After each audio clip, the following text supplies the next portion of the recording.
A young mother is distraught after losing her son somewhere in the ocean. But now 10 years later, he's back and he's mysteriously 20 years older and conveniently has no memory of his childhood. Join me for the story of one woman as she abandons all logical concerns for her own safety and invites into her home a young man struggling to decide whether or not he has a New York accent. Buying a company in Portland. His big investment plan. I've taken this 90-minute Lifetime movie and edited out the gratuitously long establishing shots and actors' attempts at realistic dialogue stammering.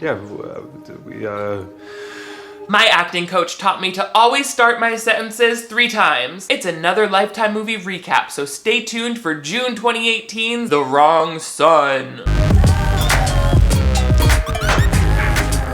Hello television viewers, my name is Nick. Thank you so much for joining me once again on my channel for another Lifetime movie recap. The last one of these that I did was for the Prince Harry. I can't remember any of their names, they're all so white. Prince Harry and Meghan Markle movie, I did a recap of that and it was very well received and I was so excited by that because Lifetime movie recaps, believe it or not, are the reason that I wanted to establish a YouTube channel in the first place. I just, for some reason, never got around to shooting my first one until all of this time later. That's neither here nor there because I'm in the flow with it now, and last night I saw a doozy on Lifetime. This came out just a couple days ago, I think last Sunday, and it's called The Wrong Son. So as you can tell from that ominous title, something is about to go terribly wrong for a wealthy suburban woman. This movie has a lot of moments that are completely out of control, and I'm so excited to get into them with you, but first, make sure you give this video a big thumbs up. It really helps support this channel because your likes help this video get recommended to other people who can then enjoy it with us. So I would really appreciate it if you left a like. Also, if you're new to my channel, I would love to have you click that subscribe button right over here to join the Nick D crew. I upload at least 2 new videos every week. You can check out a playlist of other recaps like this in the links below. Young Sarah is relaxing on the beach with her beautiful family. She's with her husband, who has a name that I do not recall. He's not in any scenes for the rest of the movie, so don't get too attached to the dad, if you know what I'm saying. And they're talking very literally about how perfect their lives are. This is what it's all about, babe. I know. They're like, it would suck if anything threatened this. Her 2 sons are named Matt and Ian. Ian is the older one, who's like 12. Matt seems to be like 8 years old or something like that. I'm really not good with kids' ages, but they're old enough to talk and deliver these lines. Actually, Michelangelo. It's Marco Polo. No, Michelangelo, the Ninja Turtle. Watch out. That's gonna pay off later, I promise. There's a lot of exposition in this scene. The mom talks about how she just got her real estate license 6 months ago and she's already killing it, but then she looks over and there's a mysterious lady in black. That's our first sign that something's wrong in paradise. They thought they were safe on this uncomfortably rocky beach. While the brothers are playing Marco Angelo in the water, we get probably the most poorly executed jump scare I have ever witnessed in my life. Moco. Yes? Ah!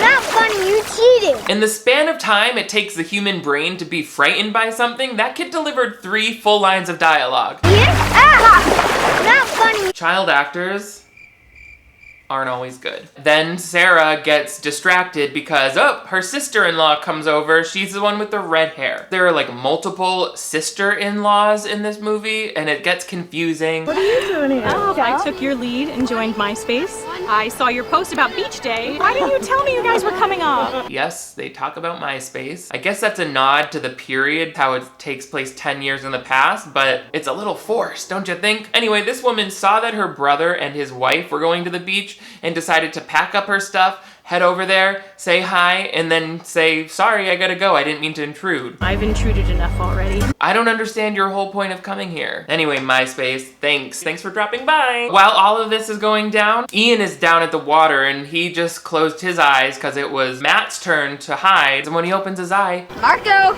Matt. Ready? and I gotta hand it to this kid who plays Ian. His name is Ryan Herzog. Oh, and the acting coach for this movie, his last name is Herzog too. Do you think that young Ian is the son of the acting coach? Because I was gonna say, young Ian delivers a good performance in this scene. I'm sad it's his only scene, because when he realizes his brother is like missing, he is terrified, and the helplessness that he portrays is actually very disturbing. I was impressed by this. Matt, this is not funny. Hey, where's Maddie?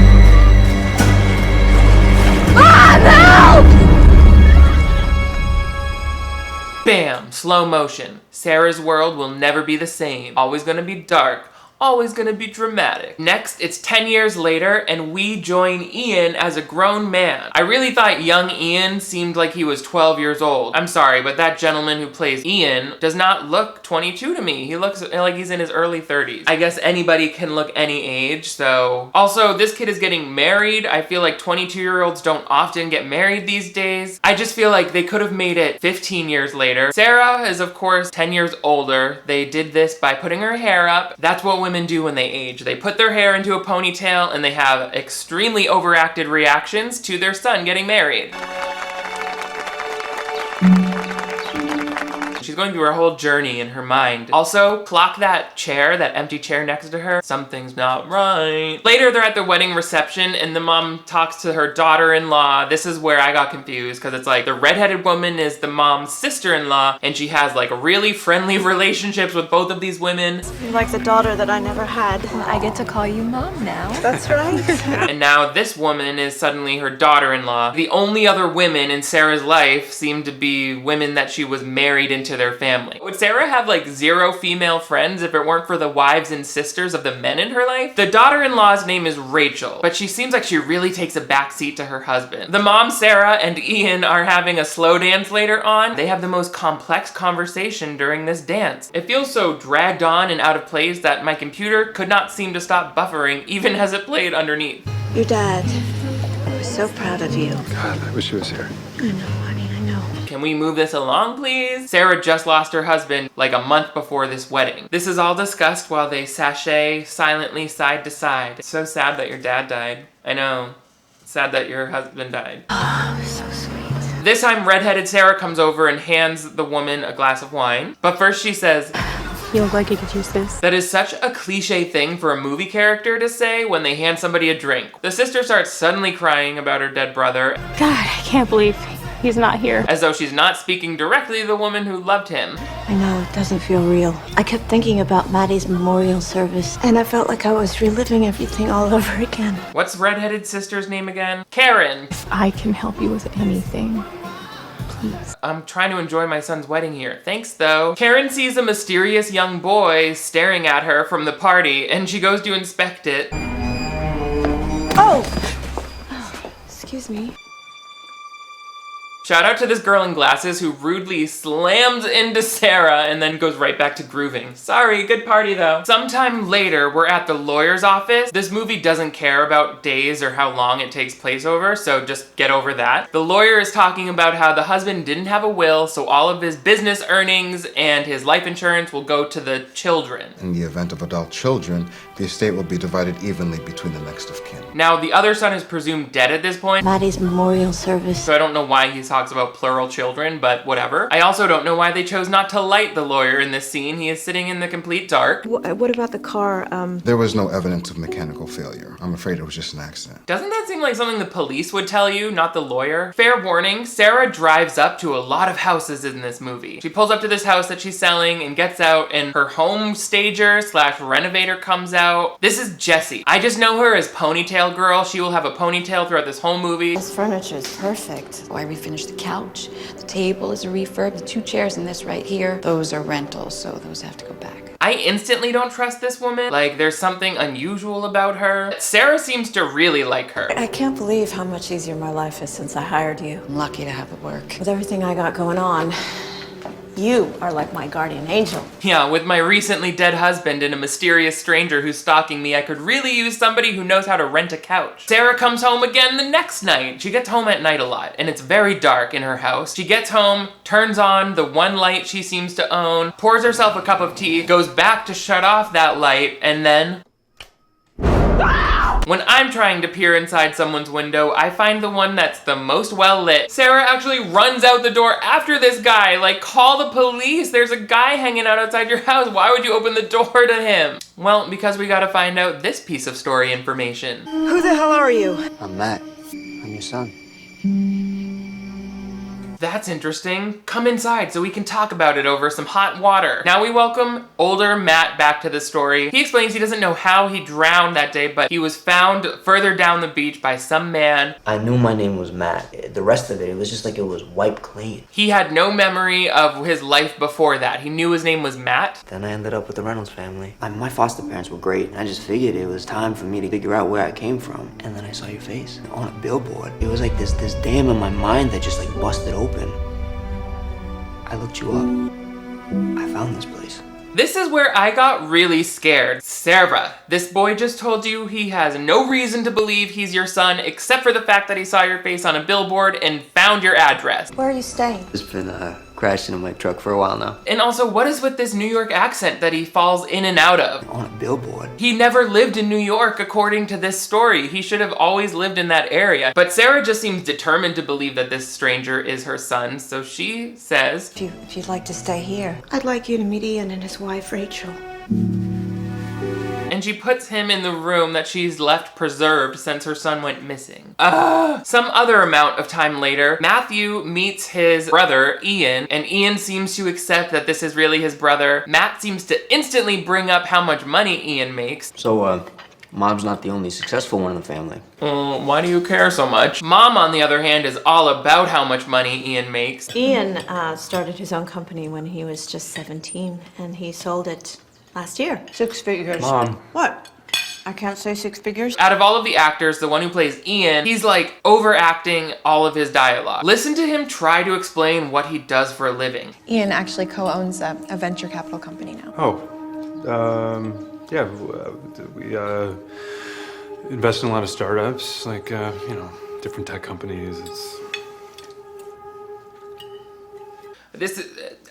To me, this is how I hear people talking all the time. Yeah, you should come by and visit the office next week. I'd love to show you around. Matt starts to have this sob story where he's like, gee, I wish I didn't drown so that I could have had a piece of all of this money and success that you guys have. It's like there's a better version of me that's supposed to exist. And everyone's like, yeah, sucks. Another jump scare, because Sarah can't seem to move around in her house without all of the lights being off. I saw you walking towards the window. I thought something was wrong. No, please, it's my mess. I don't think it's a surprise. We all know that Matt is not her son by now, right? He just eyed her breasts for like a noticeable amount of time. So next day, Sarah's at lunch with her new daughter-in-law. It's not that I don't believe him. I want to. It's just strange. Strange, but life has a way of doing that, right? Life has a way of running up on me at night and staring at my chest. Okay, great.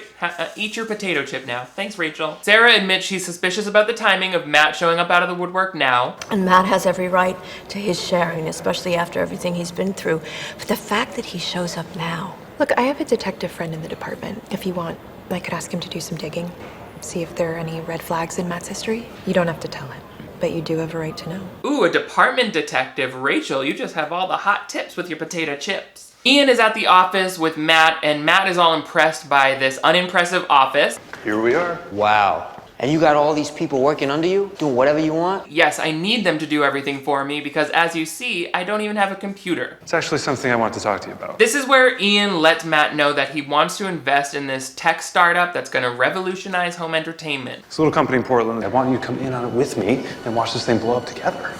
No, come on. He basically asks Matt if he'd be willing to put his half of the inheritance into this business. Will you just listen? I said no! This angry reaction makes Ian suspicious. So what about his story? It doesn't make any sense. I don't think you should let him stay here. Ian. What if he's dangerous? What if he's your brother who we left for dead and tried to forget about? Okay, that's the risk you want to take then. Don't blame me when we're all shot. That night we see Matt breaking into the office, and I don't think that ever pays off. I don't know why we see that. But when he gets home, Sarah seems like she's putting her foot down, and she tells him that the lawyers are making him take a DNA test. There's this kid. You don't believe me? It's not that at all. It's just a stupid legal thing. All you have to do is tell him I'm your son. Doesn't work that way. When Ian is in the shower, he has these unusual scars down his back, and I thought that was gonna be an interesting part of the story, but another thing that never pays off. We never learn what that's about. We see him reluctantly take the test. Jessie, the ponytail woman, is continuing to be weird. She is like, what are you gonna do? It all just feels like a bad dream right now. But if it is your son, that's a miracle, right? Sarah's like, yeah, I just don't know if I trust it. And Jesse's like, I think you should trust it. Sarah's on her way out, but she's calling Karen, that's the redheaded in-law, being like, oh, you can come by the house to see if you want to buy it. I'm leaving the key under the mat. My painter is here. Don't worry about it. So then when Karen gets to the house, uh-oh, we've got a problem. This is a great space, huh? Jesse, my God, I haven't seen you since high school. Right, Karen. Karen knows Jesse from high school. Oh my God, wait a minute. You're working for Sarah? Isn't that weird with the whole you and Jake history? Things do not end well for redheaded Karen, and her death is coincided by probably my favorite smash cut in cinema history. I hope you still like meat. Also, he says it smells amazing when all it is a pound of raw hamburger on the counter. Yeah, whatever that is smells amazing. Sarah has a genius idea in her quest to find out the truth. I was thinking about reaching out to your foster parents. Know everything about you. Here's a number. Think you'll like her. Sarah gets on the phone with the foster mom, but we only hear her voice at first, and it's suspicious. Thank you so much for calling back. Did Matt have a chance to speak with you? I knew he'd try to find you. I just never believed it would actually happen. I would really like to meet you. I'm traveling for the next few months. Would you mind sending me some pictures of Matt when he was younger? No, of course. Give me your email, I'll see what I have. It's now murderer Jesse! Now we know Jesse's in on it, obviously. But somehow she's actually able to send pictures of young Matt to the mom. But so the mom is like, Eureka, I believe it, this kid is my son. The scene starts at the wrong point, because she's standing still on the stairs for the beginning of this scene, for no reason. Matt? Matt, are you here? What's the matter? Sarah gives her best monologue ever during this scene. After 72 hours, I could sense that they thought that it was hopeless. But I still never forgave myself. I forgive you. Whatever, she believes it's her son now. Even though in the next scene, Rachel is like, my detective friend could not find any record of Matt in existence. No records at all. No school records, no hospital records, no license at the DMV. So that night, the three of them kind of confront Matt. Who are you? I'm your brother. Oh yeah? Then why don't you prove it? Every job that I've ever had has been cash under the table, so I never needed a bank account. What more do you want to know? So he starts playing the blame game and talks about this secret investment. Ian is planning on buying a company in Portland. He wants Dad's money. Roll the dice on some tech nerds with a new TV. And this whole scene makes no sense to me. None of the following makes any sense to me. Well, I hope you guys weren't planning on starting a family anytime soon, because Daddy has got all his eggs in that basket. Ian! Matt instantly punches Ian right in the face, like he reacts with extreme violence to being pushed. Ian! I'll be back. Ian, are you okay? Your whole reason for being mad right now is that you believe this guy pretending to be your brother is actually a violent stranger. He just punched you in the face for basically no reason, and you're leaving your new wife and mother with him in the house? What is the logic here? Do you remember why you're mad? I've had enough. I'm going for a drive. Rachel, you stay here and get assaulted. Ian is driving, but the brakes in his car don't work, so he crashes. You've been in a car accident, okay? I want a full X-ray and CT scan of the abdomen and pelvis. Let's get on 5 milligrams of morphine. Go in with that medical jargon. I love it. So now an unimportant number of days pass. Ian wakes up in his childhood bedroom rather than a hospital for some reason. Hi. Didn't have the budget to shoot in a hospital, so the house will work. Lucky to be alive. You're gonna be pretty immobile for the next 6 weeks. Sarah is like, you guys gotta stay here. I can help out well. Rachel's at work. Yeah, me too. Anything I can do. And Rachel's like, you're right, my husband just woke up from a coma, but I'm gonna go to work right now. Speaking of which, I'll be back in a couple hours. But as soon as Matt leaves the room, Ian is like, Mom? My car had a full inspection 3 months ago. What if it wasn't an accident? Sarah gets the DNA test back, and they're mysteriously positive. It says that he's 99.9% likely to be relatedness. But Sarah's like, I still have doubts. Let me talk to that renovator about this. Ian was in an accident. Oh my God. He thinks that Matt might have something to do with it. She really confides in a lot of random people sometimes. This whole thing is just insane. It's just, anyone in your position would feel crazy right now. This is Jessie, so she's like, you know what I think? You should just ignore all of those suspicious things and just like hug him more. Matt is your son. All you can do is love him. Did you see Karen the other day? Who? By now, it's like the whole family is in detective mode. Your detective friend. I think that he can do us another favor. Listen, I called the testing facility and it looks like we're gonna have to do the test again. Just leave it inside. Do it later. Rachel uses that information to find Jesse's house. Registered to a Jessica Parker. You got an address? Rachel barely has enough time to see that the car her husband's father died in is on Jesse's property before she's chloroformed. Meanwhile, Sarah is hiding out in the back of Matt's car to see where he goes when he takes that DNA test. Rachel? Hey, listen, I'm doing something really stupid and I wanted to tell someone. And I guess leaving this voicemail counts as telling someone. Plot twist, you are both doing something stupid by driving directly into the heart of danger. Sarah's spying through the window at what Matt and Jesse are up to, and that's when she remembers. Jesse is the woman from the beach. She just had this disgusting lip color on, so I wasn't able to recognize her. Where's the kid? And that's when we see real Matt for the first time. Hey, come here. Open your mouth.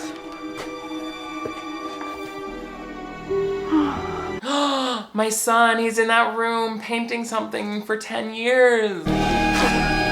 Jesse! Who is that? Oh, by the way, Rachel wakes up and she's all tied up and trying to escape, so that's going on while Sarah's running from Jesse, who catches her. She's shooting at her. There are guns involved now. It's a mess in this third act. I mean, there was a lot of conversation leading up to this. It's like, let's have a million phone conversations and a lot of times where I drive up to a different building and then at the very end we'll have 5 minutes of action. Somehow, Sarah makes her way back to the house she just fled from. I don't understand why she went in a big old circle, but she runs into Matt again, and she's like, do you remember the time you were kidnapped? I'm your mother. Do you remember the beach and your dad and Ian? Yes, suddenly I do. Excuse me. Can you help me with something? Like, he was old enough to have remembered being kidnapped if that's what happened, right? They told me you were dead. Stop right there! Rachel calls 911 from the house, and she's instantly put on hold. 911, please hold. Wah, wah. While Jesse is outside monologuing about why this is all happening. Why? Jake was mine. He was my high school sweetheart and then he betrayed me. Oh, you wanted the husband. So you took our son? You didn't deserve him. I saw you on the beach that day. You weren't even paying attention. And Ian, you tried to kill him just like Jake. They were in the way, just like your miserable sister-in-law. Okay. She's crazy. The answer is Jesse's the crazy one, and that's why all of this happened. I feel like Jesse knows that if either Sarah or Rachel escape from this home, she's going to jail. And she's standing there with a gun pointed at them, telling them all about the plan. Shoot her dead, or she's going to get you arrested. Matt tries to step in and help, and all of the people start fighting. Yes, 237 Canopy Drive, please hurry.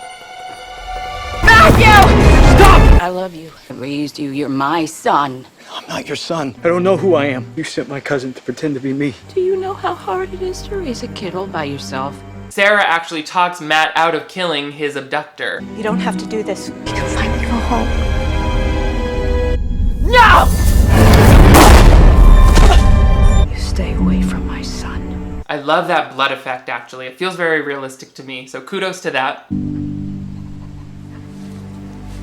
Jesse's like, oh, okay. So the police come and we're wrapping up all of these loose ends, and Rachel and Sarah have a really nice moment of redemption. I can't imagine what he's been going through or how I'll ever make it up to him. You did nothing wrong. Look at me. You did nothing wrong. Wow, that was a really nice moment of forgiveness. Kind of wish you could have had it with your actual son who's standing right there. But that's not the end of the movie somehow. The ending you actually deserve, the one we've all been waiting for, is the reunion between Matt and Ian. Marco. Angelo. Oh, Marco Angelo. Remember the last time I saw you at the beach? Yes, but just barely. Whew! What do you guys think? This movie was a doozy, and it was kind of a doozy recapping it. My throat hurts a lot right now from all the talking. But let me know what you thought of this movie if you saw it, or if you're just watching this recap so that you don't have to sit through it. You can let me know your opinion in the comments below. I'm excited to hear your thoughts. Make sure you give this video a big thumbs up if you want to see even more TV movie recaps. I love doing these, so if you give me a big thumbs up, it really helps let me know that you want to see even more of these. But most importantly, if you're new to my channel, I would love to have you click that subscribe button right over here. That way you never miss new videos from me. I upload at least 2 every week, so click subscribe to join the Nick D crew. You guys are all the greatest. Thanks for watching The Wrong Son with me today. I will see you next time.